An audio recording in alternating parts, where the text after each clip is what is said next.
Good morning mga guys! Ayan, oras na naman ng lutuan.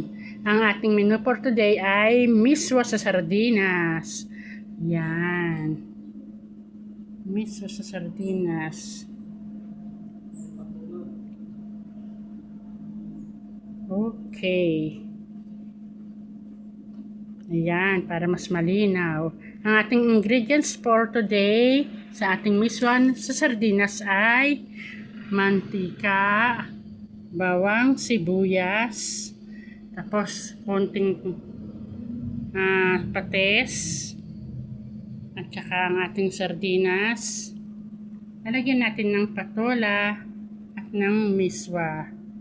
Yan. Simpleng ulam para pananghalian. Miswa sa sardinas. Ulitin po natin ulit ang ating ingredients: mantika, bawang, sibuyas, patis, sardinas. Lalagyan natin ng gulay na patola, miswa.